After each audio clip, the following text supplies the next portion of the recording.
Hey guys, today was day 9 of training. Day 9 already. So today my trainer came and we got the dog and we actually went to went through a really nice route to a local YMCA. I used to go to this YMCA quite a bit when I had all my vision. I would go to the gym there and work out. I haven't been working out in a while, but would go whatever and do that there.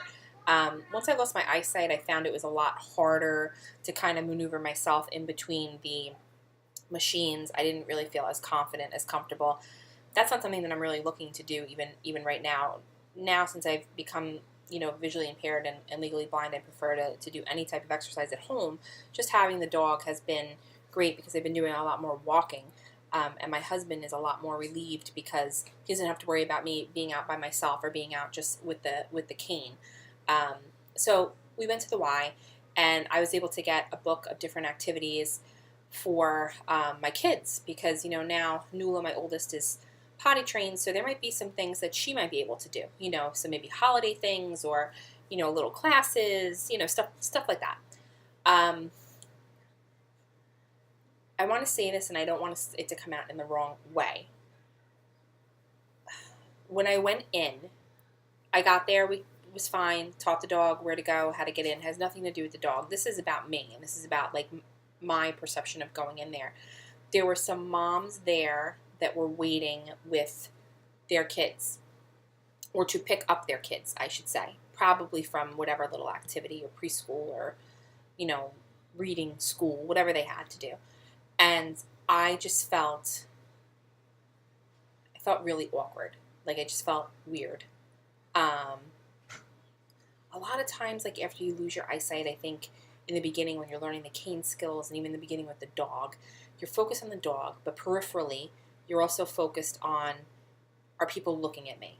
And I have a very I don't give a F attitude for a lot of things, but sometimes things wear on me, and that's one of the things that wears on me. Like when I got in there and I realized that these moms were there waiting to pick up their kids, I was like, holy crap. Like this is going to be me next year with Nula going to pre-K, and I'm going to be the mom standing there with another kid because, Aoife's going to be too little to go to school at that point with the dog, and I'm going to be waiting to pick up my kid. Is this the reaction that I'm going to get? I don't know. I don't know. And to verbalize that to the trainer is a little bit hard.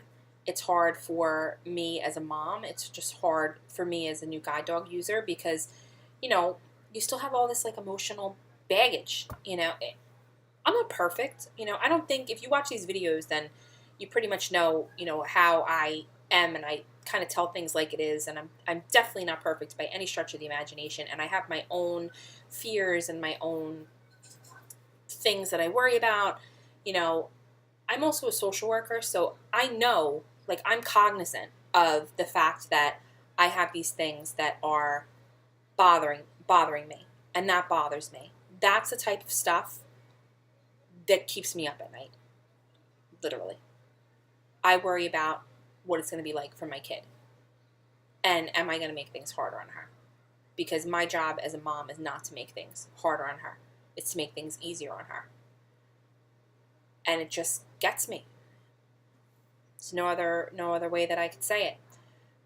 And I've been thinking about it since I came home.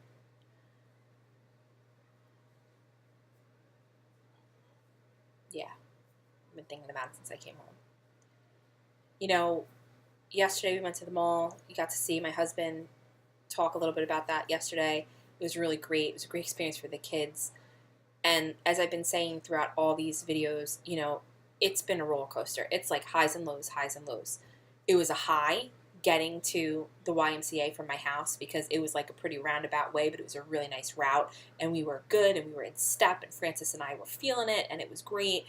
And then it was like we got there and we taught her, where to go and where the door was and where to stop, and it was like, yes, I'm doing it, and this is great. And then we got in there, and then I felt like, oh shit. Like that's how I felt.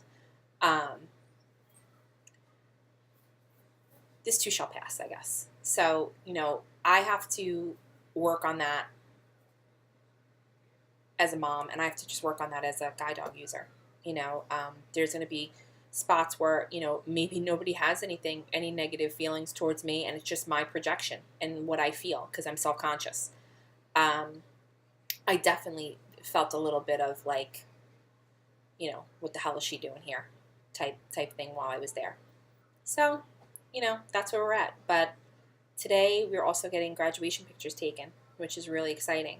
So our match has been going really well. And we're going to take some pictures and see how that goes. And we still have quite a few more days of training left. We have to do a bus route, which to the chiropractor, which I like to go to a couple times a week. And it'll be great that I'll be able to get there more often than just waiting for my husband to take me. We have to go to the market, which is that Italian deli that I've been telling you about, that I just want to be able to go, see how she reacts. If I have to get something for the kids, I can get it. Where else are we going to go? Oh, we're going to go to my vet, just so that they have copies of everything, and they meet the dog, and we get a weight on the dog, and we know how much she weighs. They want you to keep the dog within a certain pound range, so I believe it's 10 pounds from the weight that she is now. And that's how it is right now, so we'll see how this continues to go. I'm going to try to keep staying positive, keep learning, keep being open to any criticisms or, constructive criticism, I should say, from my trainer to get me there safely with the kids and the dog, and just try to absorb the experience because, believe it or not, it'll be over before I know it. Check in with you tomorrow for day 10. Bye, guys.